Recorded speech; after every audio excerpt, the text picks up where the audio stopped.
নমস্কাৰ জয় হিন্দ জয় অসম এটা বহুতেই ভাল খবৰ লৈছো আপোনালোকৰ মাজলৈ আজি পুনৰ নতুনকৈ চাকৰি আহিল 2025 বৰ্ষৰ কাৰণে এয়াৰপোৰ্ট বিভাগৰ ফালৰ পৰা নতুনকৈ পোষ্টসমূহ মুকলি হৈছে 2467তকৈ অধিক পোষ্ট মুকলি হৈছে এই পোষ্টসমূহ আপোনালোকে গ্ৰেড 3 গ্ৰেড 4 লেভেলৰ পোষ্টসমূহ দেখিবলৈ পাব যদি আপুনি পোষ্টসমূহত ইন্টাৰেষ্টেড হয় এলিজিবল হয় আবেদনসমূহ কৰি ল'ব পাৰিব আবেদন কৰিবলৈ আপোনাৰ বয়সৰ সময়সীমা 18 বছৰৰ পৰা 55 বছৰ বয়সলৈকে আপুনি আবেদন কৰিব পাৰিব আবেদন কৰোঁতে আপোনাৰ কোৱালিফিকেশ্যন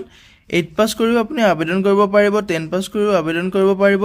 12 পাছ কৰিও আবেদন কৰিব পাৰিব লগতে আপুনি যদি গ্ৰেজুৱেচন কৰি থৈছে তেতিয়া আপুনি আবেদনসমূহ কৰিব পাৰিব আবেদনসমূহ কেনেকৈ কৰিব সম্পূৰ্ণ তথ্য ভিডিঅ'টোত আলোচনা কৰিম ভিডিঅ'টো শেষলৈকে চাই যাব অলপ স্কিপ নকৰাকৈ যদি ভিডিঅ'টো চাই ভাল পায় তেনেহলে লাইক কৰিব আৰু মোৰ চেনেলটোলৈ যদি প্ৰথমবাৰৰ কাৰণে আহিছে তেনেহলে চেনেলটো সাবস্ক্ৰাইব কৰিবলৈ নাপাহৰিব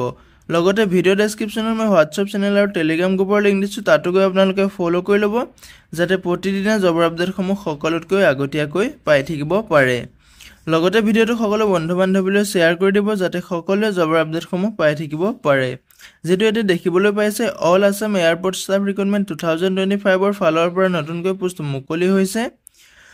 2467তকৈ অধিক পোষ্ট মুকলি হৈছে অসমৰ সকলোৰ বাবে চাকৰি আহিল গ্ৰেড 3 গ্ৰেড 4 লেভেলৰ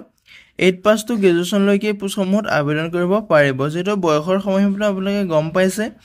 18 বছৰৰ পৰা 55 বছৰ বয়সলৈকে পোষ্টসমূহত আবেদন কৰিব পাৰিব আবেদন কেনেদৰে কৰিব সম্পূৰ্ণ তথ্য ভিডিঅ'টোত আলোচনা কৰিম ভিডিঅ'টো চাই যাব শেষলৈকে অলপ স্কিপ নকৰাকৈ যেটো আপোনালোকে গম পাইছে যে টোটেল পোষ্ট 2467তকৈ অধিক পোষ্ট মুকলি হৈছে এতে পোষ্টসমূহৰ নাম হৈছে আপোনালোকৰ যেটো কেবিন ক্ৰু আছে তাতে আপোনাৰ 12 পাছ কৰি পোষ্টত আবেদন কৰিব পাৰিব লগতে যেটো আপোনাৰ গ্ৰাউণ্ড ষ্টাফ আছে এই পোষ্টটো আপুনি 12 পাছ কৰি আবেদন কৰিব পাৰিব এয়াৰপোৰ্ট ড্ৰাইভাৰটো আপুনি মিনিমাম 10 পাছ কৰি আবেদন কৰিব পাৰিব টিকেটিংটো আপুনি 12 পাছ কৰি আবেদন কৰিব পাৰিব ফ্লাইট ক্লিনাৰটো আপুনি 8 পাছৰ পৰা আপুনি আবেদন কৰিব পাৰিব অনলি 8 পাছে ফ্লাইট ক্লিনাৰ পোষ্টত আবেদন কৰিব পাৰিব যেটো আপোনাৰ সিকিউৰিটি গাৰ্ড আছে তেটো আপোনাৰ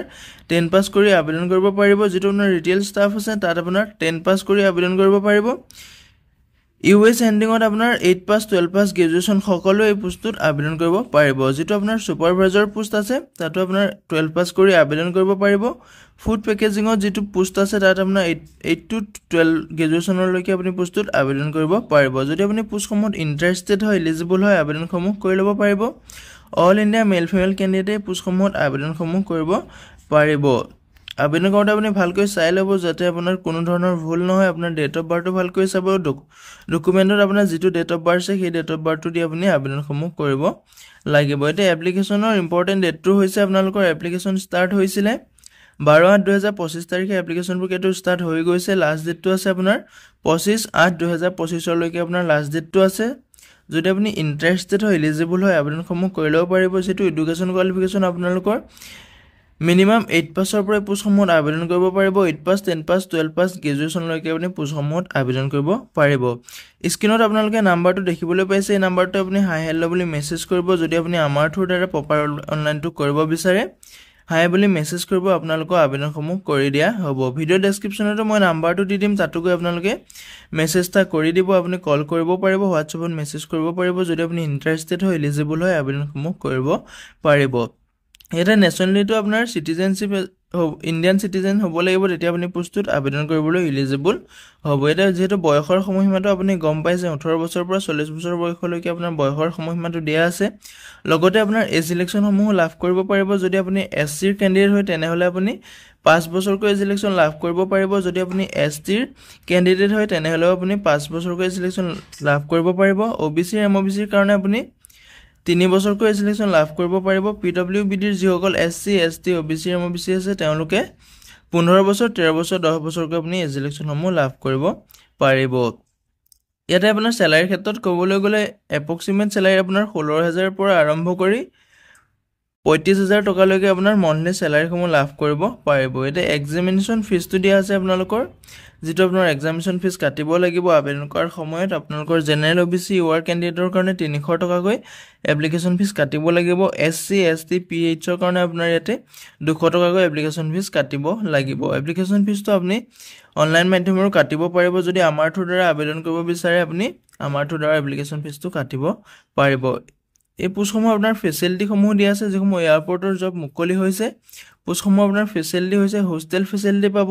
food facility and pick and drop আপোনাৰ ফেচিলিটি পাব লগতে আপোনাৰ ট্ৰেইনিং ফেচিলিটি পাব আপোনাৰ থকা খোৱা ব্যৱস্থাটো কৰি দিয়া হ'ব লগতে আপোনাৰ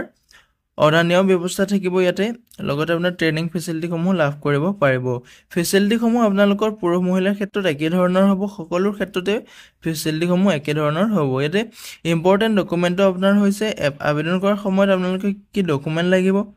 এডুকেশ্যনেল চাৰ্টিফিকেট লাগিব উইথ মাৰ্কশ্বিট লাগিব যদি আপুনি 8 পাছ কৰিছে 8 পাছৰ চাৰ্টিফিকেট মাৰ্কশ্বিট লাগিব যদি আপুনি 10 পাছ কৰিছে 10 পাছৰ মাৰ্কশ্বিট চাৰ্টিফিকেট লাগিব লগতে যদি আপুনি গ্ৰেজুৱেচন কমপ্লিট কৰিছে তেতিয়া আপোনাৰ গ্ৰেজুৱেচনৰ মাৰ্কশ্বিট চাৰ্টিফিকেট দিব লাগিব দুই নম্বৰতে আপোনাৰ Aadhaar card PAN card voter ID যিকোনো এটা আপোনাৰ আইডি কাৰ্ড লাগিব যদি আপুনি আবেদন কৰিব বিচাৰে আপোনাৰ Aadhaar card PAN card voter card যিকোনো এটা আইডি থাকিব লাগিব লগতে আপোনাৰ ৰিজামখন লাগিব সিভিখন লাগিব ৰিজাম বা সিভি যিকোনো এখন হ'লে হ'ব আপোনাৰ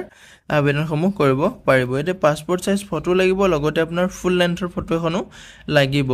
সিলেকশন প্ৰসেসটো আপোনালোকৰ পাৰ্সোনাল ইন্টাৰভিউ হ'ব টেষ্ট হ'ব দুই নম্বৰতে আপোনাৰ ডকুমেন্ট ভেৰিফিকেশন কৰিব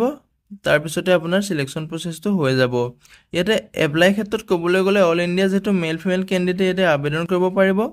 ভাৰতৰ সকলো পুৰুষ মহিলাই পোষ্টসমূহত আবেদন কৰিব পাৰিব হাউ টু এপ্লাই ক্ষেত্ৰত ক'বলৈ গ'লে যদি আপুনি ইন্টাৰেষ্টেড হয় এলিজিবল হয় ভিডিও ডেসক্ৰিপচনতে মই কন্টাক্ট নাম্বাৰ দিম কন্টাক্ট নাম্বাৰতে আপুনি হাই বুলি মেসেজ কৰিব লগতে আপুনি স্ক্ৰিনত দেখিব পাইছে এই নাম্বাৰটোতে আপুনি এসএমএস কৰিব আপুনি কল কৰিবৰো পাব তেতিয়া আপুনি যদি আবেদন কৰিব বিচাৰে আবেদনসমূহ কৰি ল'ব পাৰিব যদি মোৰ চেনেলটো প্ৰথমবাৰ কাৰণে আহিছে তেনেহলে চেনেলটো সাবস্ক্ৰাইব কৰিবলৈ নাপাহৰিব লগতে ভিডিওটো সকলো বন্ধু বান্ধৱীলৈ শেয়াৰ কৰি দিব যাতে সকলোৱে জবৰ আপডেটসমূহ প্ৰতিদিনে পাই থাকিব পাৰে